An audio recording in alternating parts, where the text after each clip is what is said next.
হাদিস নবীর বাণী জীবন আচরণ, আল কোরআনের খোলাসা জ্ঞান, জ্ঞানের সাগর থেকে তুলে আনা জীবনের নানাবিধ সমাধান।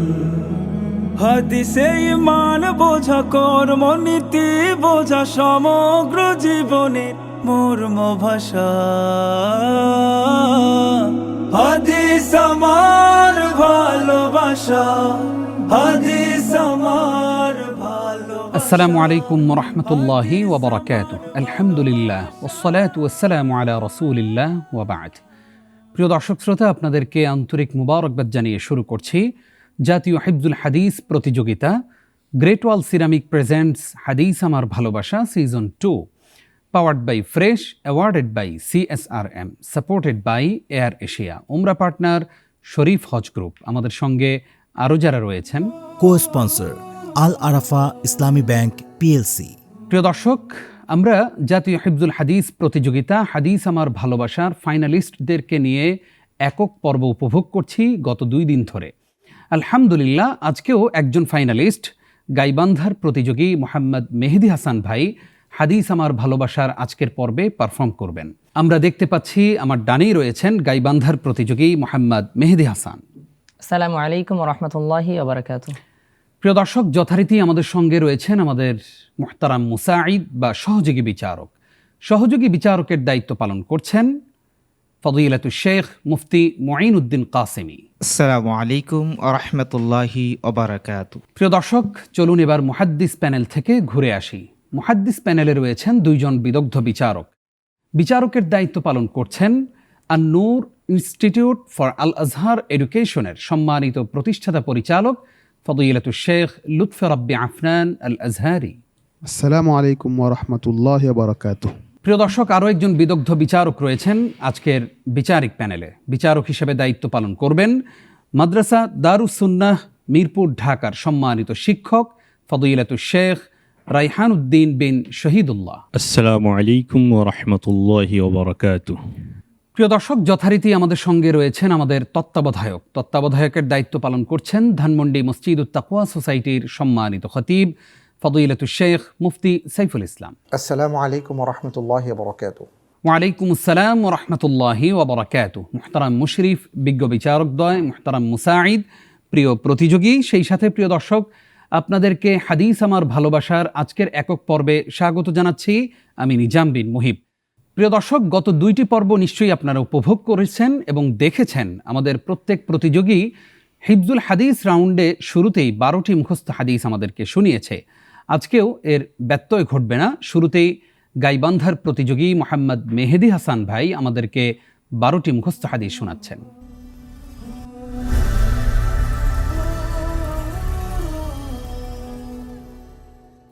বিসমিল্লাহির রহমানির রহিম।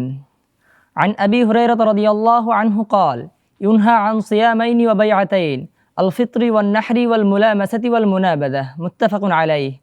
عن عائشة رضي الله عنها قالت كان النبي صلى الله عليه وسلم إذا دخل العشر شد مئزره وأحيا ليله وأيقظ أهله متفق عليه.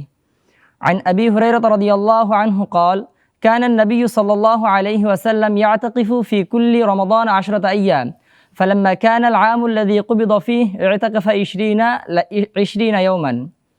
رواه البخاري رحمه الله. عن عبد الله رضي الله عنه قال قال رسول الله صلى الله عليه وسلم من مات يشرك بالله شيئا دخل النار وقلت أنا من مات لا يشرك بالله شيئا دخل الجنة. رواه البخاري رحمه الله. عن أبي هريرة رضي الله عنه قال سمعت رسول الله صلى الله عليه وسلم يقول حق المسلم على المسلم 5: رد السلام وعيادة المريض واتباع الجنائز وإجابة الدعوة وتشميت العاطس متفق عليه. عن ابن عباس رضي الله عنهما قال مات إنسان كان رسول الله صلى الله عليه وسلم يعوده فمات بالليل فدفنوه ليلا فلما أصبح أخبروه فقال ما منعكم أن تعلموني؟ قالوا كان ليلا فكرهنا وكانت ظلمة أن نشق عليك فأتى قبره فصلى عليه. رواه البخاري رحمه الله. عن أنس رضي الله عنه قال قال النبي صلى الله عليه وسلم ما من الناس من مسلم يتوفى له ثلاث لم يبلغ الحنث إلا أدخله الله الجنة بفضل رحمته إياه رواه البخاري رحمه الله. عن أنس بن مالك رضي الله عنه قال مر النبي صلى الله عليه وسلم بامرأة عند قبر وهي تبكي فقال اتق الله واصبري متفق عليه. عن ابن عباس رضي الله عنهما أن رجلا وقصه بعيره ونحن مع النبي صلى الله عليه وسلم وهو محرم فقال النبي صلى الله عليه وسلم اغسلوه بماء وصدر وكفنوه في ثوبين ولا تمسوه طيبا ولا تخمروا رأسه فإن الله يبعثه يوم القيامة ملبيا رواه البخاري رحمه الله. عن عبد الله بن مسعود رضي الله عنه قال قال النبي صلى الله عليه وسلم ليس منا من لطم الخدود وشق الجيوب ودعا بدعوى الجاهلية متفق عليه. عن أبي بردة عن أبيه قال لما أصيب عمر رضي الله عنه جعل صهيب يقول وأخاه فقال عمر رضي الله عنه أما علمت أن النبي صلى الله عليه وسلم قال إن الميت لا يعذب ببكاء الحي متفق عليه. عن أنس رضي الله عنه قال قنت رسول الله صلى الله عليه وسلم شهرا حين قتل القراء فما رأيت رسول الله صلى الله عليه وسلم حزن حزنا قط أشد منه رواه البخاري رحمه الله تم بحمد الله عز وجل. মাশাআল্লাহ। আমরা এবার মন্তব্য শুনব। বিচারিক প্যানেলের বিজ্ঞ বিচারক শেখ লুৎফে রব্বি আফনান জানাবেন আমাদের প্রতিযোগী মেহেদী হাসান ভাই কেমন উপস্থাপনা করেছেন তার হাদিসগুলো।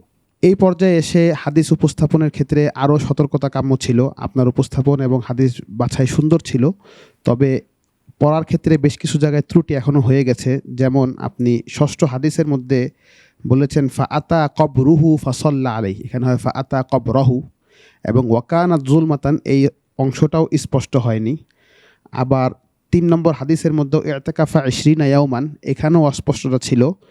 এবং অষ্টম হাদিসে ইনদা কবরিন, এখানে ইনদা কবর শুধু বলা হয়েছে, এখানে কোনো হরকত আপনি উল্লেখ করেননি। এই বিষয়গুলো আরও সতর্কতার সাথে দেখলে ভালো হতো। এই পর্যায়ে এসে এই ভুলগুলো আমাদের কাছে কাম্য ছিল না।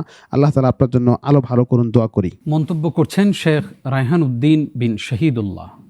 আমাদের প্রতিযোগী ভাই মেহেদী হাসান, তাকে অসংখ্য ধন্যবাদ প্রতিযোগিতার এই পর্যায়ে আসার জন্য, এবং তার হাদিস পড়া সর্বোপরি ভালো হয়েছে। তবে আমরা এর চেয়ে আরও ভালো পারফরমেন্স আশা করছি তার কাছ থেকে, এবং তার জন্য দোয়া করছি সেজন্য আরও সুন্দরভাবে কোনো ধরনের দ্বিধা দ্বন্দ্ব ছাড়াই সুন্দরভাবে হাদিস উপস্থাপন করতে পারেন, সেই কামনা আমরা করছি। জাযাকাল্লাহ খাইর। আমরা এবার আমাদের গাইবান্ধার বন্ধুর কাছ থেকে 3টি হাদিসের ভাবানুবাদ শুনব। প্রথম হাদিস আবু হুরায়রা রাদিয়াল্লাহু আনহু হতে বর্ণিত, তিনি বলেন আমার অন্তরঙ্গ বন্ধু প্রিয় মানুষ মুহাম্মদ সাল্লাল্লাহু আলাইহি ওয়াসাল্লাম আমাকে 3টি বিষয় আদেশ করেছেন। প্রত্যেক মাসে 3 দিন সিয়াম পালন, এবং চাষদের সময় 2 রাকাত সালাত, এবং আমি যেন ঘুমানোর পূর্বেই বিতরের সালাত আদায় করে নিই। হাদিসটি ইমাম বুখারী রাহিমাহুল্লাহ তার সহিহ বুখারী গ্রন্থে বর্ণনা করেন। দ্বিতীয় হাদিস আবু হুরায়রা রাদিয়াল্লাহু আনহু হতে বর্ণিত, তিনি বলেন আমি নবী করিম সাল্লাল্লাহু আলাইহি ওয়াসাল্লামকে বলতে শুনেছি, তিনি বলেন অবশ্যই তোমাদের কেউ যেন জুমার দিনে সিয়াম পালন না করে। যদি কেউ পালন করে তাহলে সে যেন জুমার দিনের পূর্বে অথবা পরে একদিন সাথে মিলিয়ে নেয়। হাদিসটি ইমাম বুখারী এবং ইমাম মুসলিম রাহিমাহুমাল্লাহ তাদের সহিহ গ্রন্থে বর্ণনা করেন। তৃতীয় হাদিস আব্দুল্লাহ ইবনে ওমর রাদিয়াল্লাহু আনহুমা হতে বর্ণিত, তিনি বলেন রাসূলুল্লাহ সাল্লাল্লাহু আলাইহি ওয়াসাল্লাম রমজান মাসের শেষ দশকে ইতিকাফ তথা মসজিদে অবস্থান করতেন। হাদিসটি ইমাম বুখারী এবং মুসলিম রাহিমাহুমাল্লাহ তাদের সহিহ গ্রন্থে বর্ণনা করেন। মাশাআল্লাহ। এই 3টি হাদিসের ভাবানুবাদ সম্পর্কে মন্তব্য করবেন শেখ রায়হান উদ্দিন বিন শহীদুল্লাহ। অসংখ্য ধন্যবাদ প্রতিযোগী ভাই মেহেদী হাসানকে। তিনি রাকাআতাই যুহা চাষতের এমন শব্দ বলেছেন, শব্দটা মনে হয় চাষতের।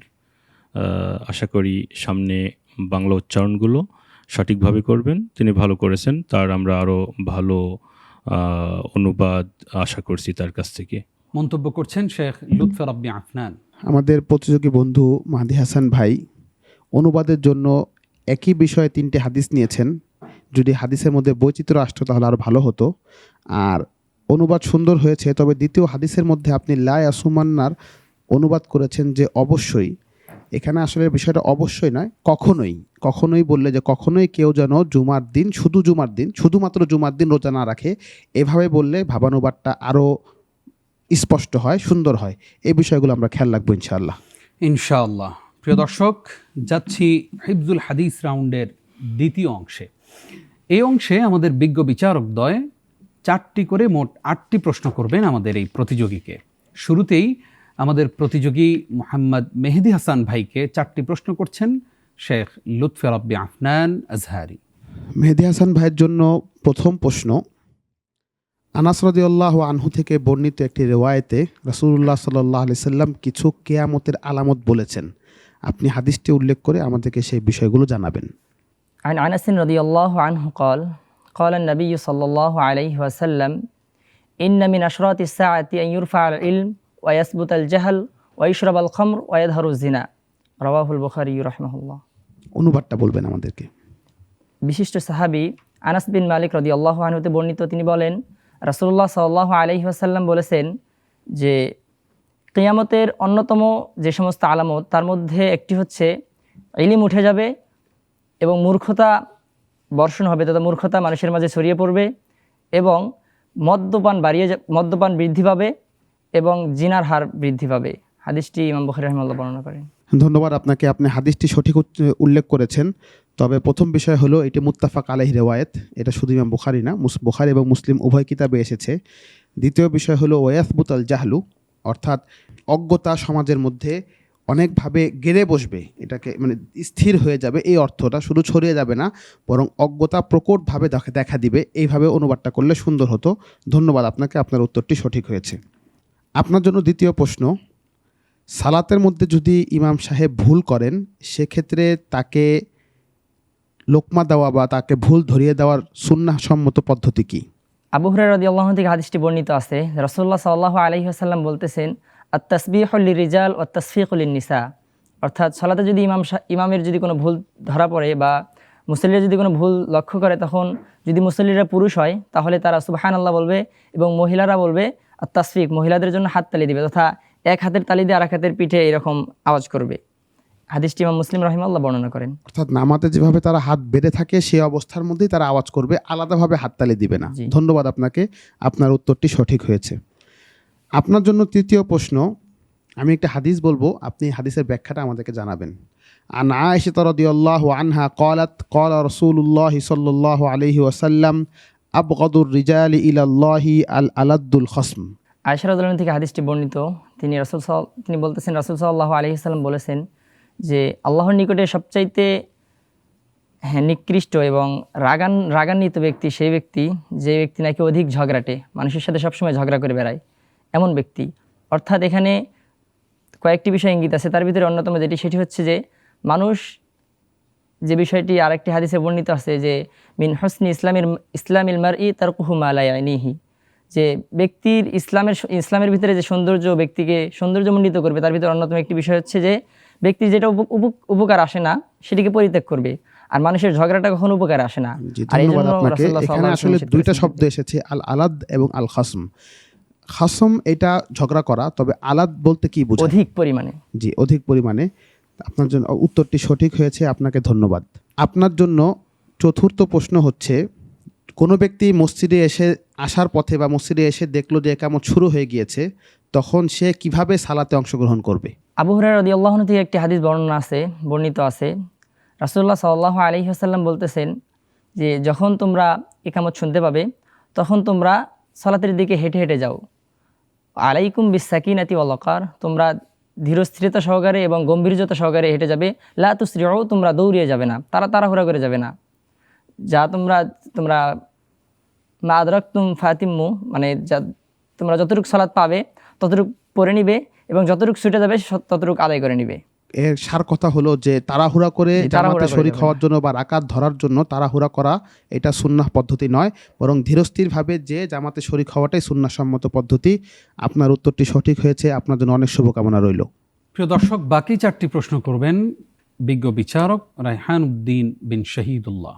যা আমরা জানি রাসূল সাল্লাল্লাহু আলাইহি সাল্লাম তিনি 622 খ্রিস্টাব্দে মক্কা থেকে মদিনায় হিজরত করে যান। মদিনায় হিজরত করে যাওয়ার পরে সেখানের নবমুসলিম যারা ছিল তারা রাসূল সাল্লাল্লাহু আলাইহি সাল্লামকে আশ্রয় দেন, তারা সহযোগিতা করেন, যার ইতিহাসে আনসার সাহাবী হিসাবে খ্যাত। আপনার কাছে প্রশ্ন হলো, সেই আনসার সাহাবাই কেরামকে ভালোবাসা কি? আনাস রাদিয়াল্লাহু আনহু থেকে একটি হাদিস বর্ণিত আছে। তিনি নবী করিম সাল্লাল্লাহু আলাইহি সাল্লাম থেকে বর্ণনা করে বলতেছেন, আয়াতুল ইমানি হুব্বুল আনসার, তথা ইমানের একটি নিদর্শন, অন্যতম নিদর্শন হচ্ছে আনসারি সাহাবীদেরকে ভালোবাসা। ও আয়াতুল নিফাকি বগদুল আনসার, আর মুনাফিকের একটি অন্যতম নিদর্শন হচ্ছে আনসারি সাহাবীদেরকে ঘৃণা করা, তাদেরকে অপছন্দ করা। আপনার উত্তর সঠিক হয়েছে, জাযাকাল্লাহ খায়ের। আপনার জন্য ষষ্ঠ প্রশ্ন হলো, যারা পৃথিবীতে রাসূল সাল্লাল্লাহু আলাইহি সাল্লামের প্রতি এবং আল্লাহ রাব্বুল আলামিনের প্রতি ঈমান আনছে না, তাদেরকে আমরা জানি অমুসলিম এবং কাফের হিসেবে। তো কাফেরদের দুকাঁধের মধ্যবর্তী স্থানের দূরত্ব কতটুকু হবে? হাদিসটি আবু হুরায়রা রাদিয়াল্লাহু আনহু থেকে বর্ণিত আছে। তিনি নবী সাল্লাল্লাহু আলাইহি ওয়াসাল্লাম থেকে বর্ণনা করে বলতেছেন যে, মা বাইনা মানকিবাইল কাফির মাসিরাতু সালাসাতি আইয়ামিল লিরাকিবিল মুসরিঈ, অর্থাৎ একজন কাফেরের দুই কাঁধের মধ্যবর্তী সময়ের যে দুই কাঁধের মধ্যবর্তী যে দূরত্বটা হবে, এটি হচ্ছে একটা দ্রুতগামী অশ্বারোহী, দ্রুতগামী আরোহীর 3 দিনের সফরের যে পথটা, এতটুকু পরিমাণে। জাযাকাল্লাহ খায়ের। আপনার জন্য সপ্তম প্রশ্ন হচ্ছে যে, আমরা সকলেই আমাদের পরিবারের ব্যয় নির্বাহ করে থাকি। এই পরিবারের ব্যয় নির্বাহের ক্ষেত্রে তাদের যে আমরা পরিবারের পিছনে যে খরচ করছি, এই খরচটি যদি আমরা সওয়াবের আশাই করি, তাহলে সেটি কি হবে, কি হিসাবে গণ্য হবে? আবু মাসউদ আল আনসারী রাদিয়াল্লাহু আনহু থেকে বর্ণিত, তিনি নবী সাল্লাল্লাহু আলাইহি ওয়াসাল্লাম থেকে হাদিসটি বর্ণনা করে বলেন যে, ইদা আনফাকা রাজুলু আলা আহলিহি ইয়াহতাসিবুহা ফাহুয়া লাহু সাদাকাহ, যদি কোনো ব্যক্তি তার পরিবারের জন্য ব্যয় করার সময় সেটিকে সওয়াবের আশায় ব্যয় করে, তাহলে এটা তার জন্য সাদাকা স্বরূপ হবে। জাযাকাল্লাহ খায়ের। আপনার উত্তরটি সঠিক হয়েছে। আপনার জন্য অষ্টম প্রশ্ন এবং আমাদের সর্বশেষ প্রশ্ন। হাদিসে একটি শব্দ রয়েছে যেগুলো আমরা হাদিসের পরিভাষায় বলি গারিবুল আলফাজ তথা দুর্বোধ্য শব্দ। সেই হাদিসের শব্দটি হলো খেওয়ান। খেওয়ান, খ ওয়াও আলিফ নুন, খেওয়ান। এই শব্দের অর্থ কি? খেওয়ান এখানে যে অর্থে ব্যবহৃত হয়েছে সেটা হচ্ছে যে রকমারি খাবারের যে দস্তরখানা। শুকরান, জাযাকাল্লাহ খায়ের আলা হুসনি ইজাবাতিক। সুন্দর অ্যান্সারের জন্য আপনাকে ধন্যবাদ। জাযাকুমুল্লাহ খাইর। প্রিয় দর্শক, আমরা শেষ করলাম হিফজুল হাদিস রাউন্ড, যাচ্ছি পরবর্তী রাউন্ডে। এই রাউন্ডের নাম হচ্ছে হাদিসের ব্যাখ্যা।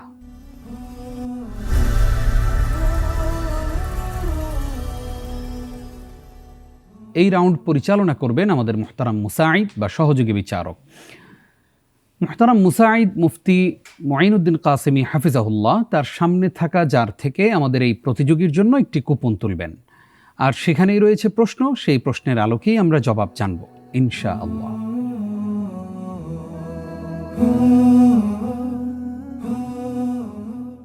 আপনার জন্য যার থেকে যে হাদিসটি আসছে সে হাদিসের ব্যাখ্যা আপনি আমাদেরকে করে শোনাবেন। হাদিসটি হলো, ওয়ালাহু মিন হাদিস ইবনে মাসউদ রাদিয়াল্লাহু তাআলা আন রাফাআহু লাইসাল মুমিনু বিত্তাআন ওয়ালাল লাআন ওয়ালাল ফাহিশা ওয়ালাল বাযিআ ওয়া হাসানাহু ওয়া সাহাহুল হাকিমু ওয়া রাজ্জাহা দারাকুতনিয়ু আকফাহু রাহিমাহুল্লাহ। জি, প্রথমেই হাদিসটি ইবনে মাসউদ থেকে বর্ণিত হয়েছে মাওকুফ সূত্রে। আর মাওকুফের আমরা পরিচয় অধিকাংশ মানুষই জানি। দর্শকদের উদ্দেশ্যে মাওকুফ সেটা হচ্ছে যে সাহাবীদের কওল সেটাকে আমরা মাওকুফ বলে জানি।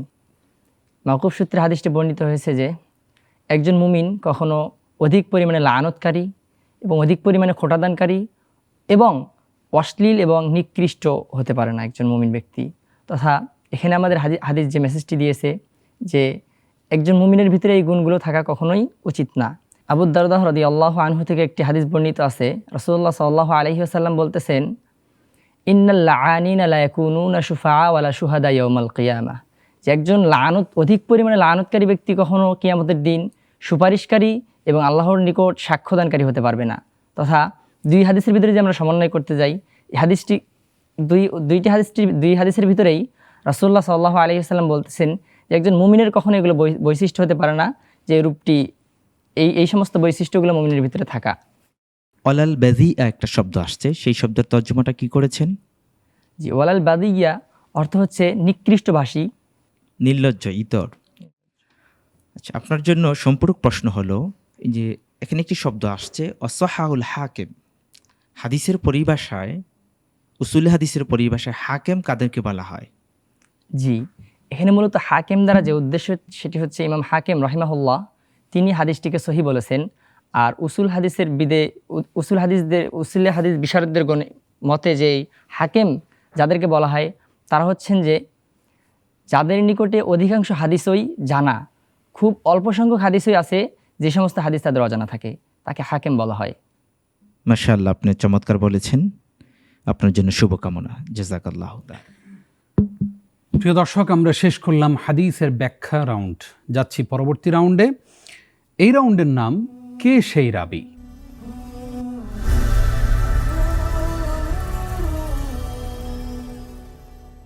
এখানে 3টি প্রশ্ন আছে। 3টি প্রশ্নেরই সঠিক উত্তর দিতে পারলে আমাদের প্রতিযোগী 9 নম্বর পেয়ে যাবেন, অর্থাৎ প্রতিটি প্রশ্নের মান 3। প্রশ্ন করব জি ইনশাআল্লাহ। ইনশাআল্লাহ। من قاتل لتكون كلمة الله هي العليا فهو في سبيل الله। হাদিসটির রাবি কে? আবু হুরায়রা রাদিয়াল্লাহু আনহু। আপনি যে উত্তরটি দিয়েছেন আপনার উত্তরটি সঠিক হয়নি। উত্তর হচ্ছে আবু মুসা আশআরী রাদিয়াল্লাহু তাআলা আনহু। যাচ্ছি পরবর্তী প্রশ্নে। কুল্লু গুলামিন মুরতাহানুন বিআকীকাতিহি তুযবাহু আনহু ইয়াওমা সাবিহি ওয়া ইউহলাকু ওয়া ইউসাম্মা। এই হাদিসটির রাবি কে? আপনি অনেক লম্বা সময় নিয়েছেন, আমরা এত লম্বা সময় আপনাকে দিতে পারছি না। উত্তরটি হচ্ছে সামুরা বিন জুনদুব রাদিয়াল্লাহু তাআলা আনহু। যাচ্ছি পরবর্তী প্রশ্নে। তুনকাহুল মারআতু লিআরবাইন লিমালিহা ওয়া লিহাসাবিহা ওয়া লিজামালিহা ওয়া লিদীনিহা। হাদিসটির রাবি কে? আবু হুরায়রা রাদিয়াল্লাহু আনহু। সঠিক উত্তর, মাশাআল্লাহ। আমরা দেখলাম কে সেই রাবি। এই রাউন্ডে আপনি 3টি প্রশ্নের মাত্র 1টি প্রশ্নের সঠিক উত্তর দিতে পেরেছেন, আলহামদুলিল্লাহ। প্রিয় দর্শক, যাচ্ছি পরবর্তী রাউন্ডে। পরবর্তী রাউন্ড আদব বা সুন্নাহ রাউন্ড।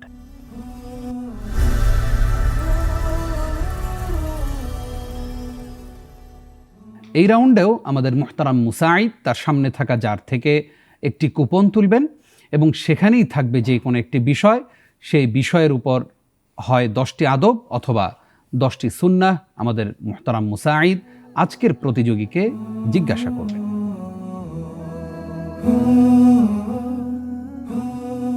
প্রিয় প্রতিযোগী মোহাম্মদ মেহেদী হাসান ভাই, আমরা দেখতে পাচ্ছি যার থেকে উঠে আসা প্রশ্নে আপনার জন্য রয়েছে প্রসিদ্ধ এবং খুব প্রয়োজনীয় কিছু আদব বা সুন্নাহ বর্ণনার বিষয়।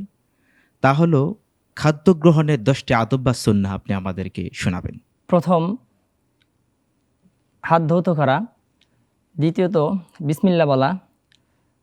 তৃতীয়ত, ডান দিক থেকে খাবার খাওয়া। পঞ্চম, চতুর্থ, মাঝখান থেকে খাবার না খাওয়া অথবা অন্যের সামনে থেকে খাবার না খাওয়া।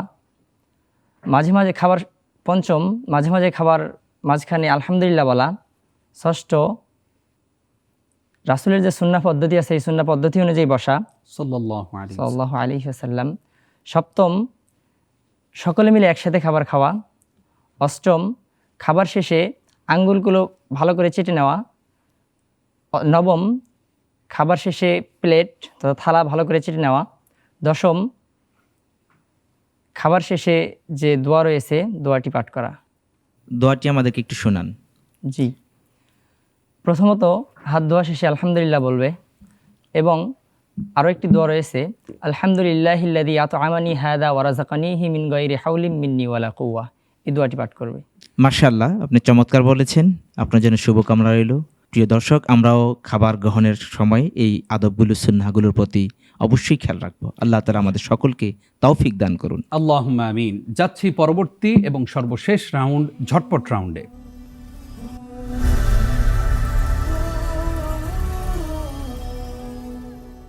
ঝটপট রাউন্ডে আমি আপনাকে 7টি প্রশ্ন করব, আপনি ঝটপট করে উত্তর দেওয়ার চেষ্টা করবেন, কেমন?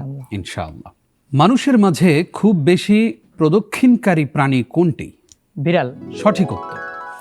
লিআনের ক্ষেত্রে পরস্পর কতবার সাক্ষ্য প্রদান করতে হয় শপথের সাথে? 5 বার। আপনি যে উত্তরটি দিয়েছেন উত্তরটি সঠিক হয়নি, 4 বার। কোন সাহাবী তায়াম্মুমের উদ্দেশ্যে মাটিতে গড়াগড়ি খেয়েছিলেন? আম্মার বিন ইয়াসির রাদিয়াল্লাহু আনহুমা। সঠিক উত্তর। যাচ্ছি পরবর্তী প্রশ্নে। জাযাআতুম মিনাদ-দা'n এর অর্থ কি? জি, 6 মাসের ভেড়া, অর্ধবৎসর তথা 6 মাস পূর্ণ হয়েছে এই সমস্ত প্রাণী। সঠিক উত্তর। নবী সাল্লাল্লাহু আলাইহি ওয়াসাল্লাম কোন আমলকে যুদ্ধবিহীন জিহাদ বলেছেন? মহিলাদের জন্য যেই যুদ্ধবিহীন জিহাদ, হজ এবং উমরা। সঠিক উত্তর। মক্কা বিজয়ের পর হিজরত নেই, কিন্তু কি রয়েছে? নিয়ত রয়েছে এবং জিহাদ রয়েছে, জিহাদের নিয়ত। সঠিক উত্তর, মাশাআল্লাহ। আপনার জন্য সর্বশেষ ঝটপট প্রশ্ন। জানাজা আদায় করে মৃতের দাফন হওয়া পর্যন্ত উপস্থিত থাকার কি ফজিলত? ফজিলত হচ্ছে যে যারা থাকবে ওখানে উপস্থিত ব্যক্তিরা, তারা যেই মৃত ব্যক্তি রয়েছে তার জন্য দোয়া করবে। আপনি যে উত্তরটি দিয়েছেন আপনার উত্তরটি সঠিক হয়নি। উত্তর হচ্ছে 2 কিরাত, 2টি বিশাল পর্বত সমতুল্য সওয়াব। প্রিয় দর্শক, আমরা অনুষ্ঠান শেষ করব, তবে তার পূর্বেই চলুন আমাদের মুহতারাম মুশরিফ মুফতি সাইফুল ইসলাম হাফিজাহুল্লাহর কাছ থেকে আমরা ঘুরে আসি। শেখ, আপনি আমাদেরকে মৃত ব্যক্তির জন্য জীবিতদের করণীয় কি সেই বিষয়ে গুরুত্বপূর্ণ তথ্য এবং নাসিহা পেশ করবেন। আপনাকে অনেক অনেক ধন্যবাদ জানাচ্ছি। খুবই গুরুত্বপূর্ণ বিষয় সম্পর্কে আপনি জানতে চেয়েছেন। একজন মানুষ যখন ইন্তেকাল করেন, মৃত্যুবরণ করেন, তখন তার অবস্থা রাসূল সাল্লাল্লাহু আলাইহি ওয়াসাল্লাম এইভাবে বর্ণনা করেছেন যে একজন ডুবে যাওয়া মানুষ বাঁচার জন্য সাঁতার না জেনে তিনি যেভাবে যা কিছু পান খড়কুটো হিসাবে আঁকড়ে ধরে বাঁচার চেষ্টা করেন, একজন মৃত ব্যক্তির অবস্থা ঠিক তাই। তিনি তখন অপেক্ষা করেন যে তার প্রিয় মানুষ তার জন্য কি পাঠাচ্ছেন, আমরা কি পাঠাবো তাদের জন্য আমাদের কি করণীয়। এই ক্ষেত্রে রাসূল সাল্লাল্লাহু আলাইহি ওয়াসাল্লাম কিছু বিষয় আমাদেরকে জানিয়ে দিয়েছেন। তার মধ্যে একটা বিখ্যাত হাদিস আছে, ইযা মাতাল ইনসান ইনকাতাআ আনহু আমালুহু ইল্লা বিসালাসিন সাদাকাতিন জারিয়া আও ইলমুন ইউনতাফাউ বিহি আও ওয়ালাদুন সালিহুন ইয়াদউ লা। এইভাবে হাদিসের বর্ণনায় যেটা আসছে, একজন মানুষ যখন মৃত্যুবরণ করেন তার আমলের সমস্ত দরজা আল্লাহ তাআলা বন্ধ করে দেন 3টি বিষয় ছাড়া। এর মধ্যে একটা হলো যে তিনি সাদাকায়ে জারিয়া করবেন, অথবা তার আপনজন যারা আছে তার পক্ষে এমন কোনো সাদাকা করবেন, এমন কোনো মানুষের উপকার করবেন, সমাজের উপকার করবেন যেটা মানুষ প্রতিনিয়ত পেতে থাকবে, যতদিন পাবে এটার সওয়াব তিনি পেতে থাকবেন। আরেকটি হচ্ছে তার জন্য খুব বেশি বেশি করে দোয়া করা, আপনজনেরা তার জন্য দোয়া করবেন। আও ওয়ালাদুন সালিহুন ইয়াদউ লা বলা হয়েছে, অর্থাৎ সন্তানরা নেক হয়ে সৎ হয়ে শতদার জীবন যাপন করে কেউ যদি তার আপনজনদের জন্য দোয়া করেন, আল্লাহ তাআলা সেই দোয়া কবুল করবেন।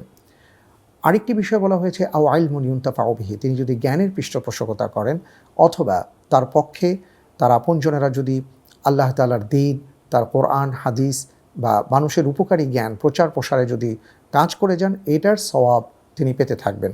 এছাড়াও আমরা আরও কিছু শাখা প্রশাখা দেখতে পাই, যেমন রাসূল সাল্লাল্লাহু আলাইহি ওয়াসাল্লাম এটা বলেছেন যে মৃত ব্যক্তি যিনি চলে গেছেন তার আপনজন যাদেরকে তিনি ভালোবাসতেন জীবদ্দশায়, তার সন্তানদের যদি তাদেরকেও ভালোবাসেন, এটার সওয়াব তিনি পাবেন। আরেক জায়গায় বলা হয়েছে যেমন মানুষের জন্য পানির ব্যবস্থা করে দেওয়া, তারপরে পথচারীর জন্য ছায়ার ব্যবস্থা করা, এমন অনেকগুলো বর্ণনা আছে। তো এক কথায় আমরা বলতে পারি সাদাকায়ে জারিয়া, জ্ঞানের পৃষ্ঠপোষকতা করা, সৎ জীবন যাপন করে আপনজনদের জন্য দোয়া করা। আমরা যদি এর মধ্যে থাকি ইনশাআল্লাহ তাআলা, তাহলে মৃত ব্যক্তি জীবিত ব্যক্তিদের পক্ষ থেকে তিনি উপহার স্বরূপ এই সওয়াব লাভ করতে পারেন। আল্লাহ তাআলা আমাদের সবাইকে এইভাবে আমল করার তৌফিক দান করুন, আমিন।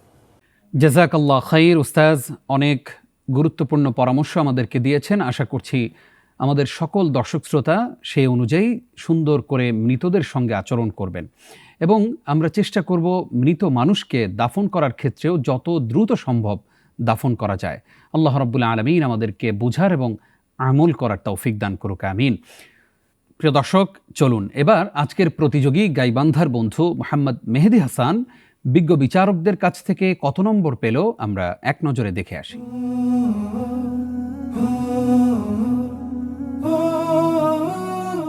আমরা দেখে নিলাম প্রতিযোগীর ফলাফল। প্রিয় দর্শক, সময় হলো ইফতারের, সময় হলো ছুটি নেবার, সময় হলো বিদায় নেয়ার। আপনারা এতক্ষণ দেখছিলেন গ্রেট ওয়াল সিরামিক প্রেজেন্টস হাদিস আমার ভালোবাসা season 2, powered by Fresh, awarded by CSRM, supported by Air Asia, উমরা পার্টনার শরীফ হজ গ্রুপ। আমাদের সঙ্গে আরও যারা থাকছেন, কো স্পন্সর আল আরাফা ইসলামী ব্যাংক পিএলসি। প্রিয় দর্শক, অনুষ্ঠান শেষ করছি। আগামীকালকেও রয়েছেন আরও একজন প্রতিযোগী যিনি অংশগ্রহণ করবেন একক পর্বে। সেই পর্ব দেখবার আমন্ত্রণ জানিয়ে আজকের মতো এখানেই বিদায় নিচ্ছি। আমি নিজাম বিন মুহিব। আসসালামু আলাইকুম ওয়া রাহমাতুল্লাহি ওয়া বারাকাতুহু। জীবনের মর্ম ভাষা হাদিস আমার ভালোবাসা, হাদিস আমার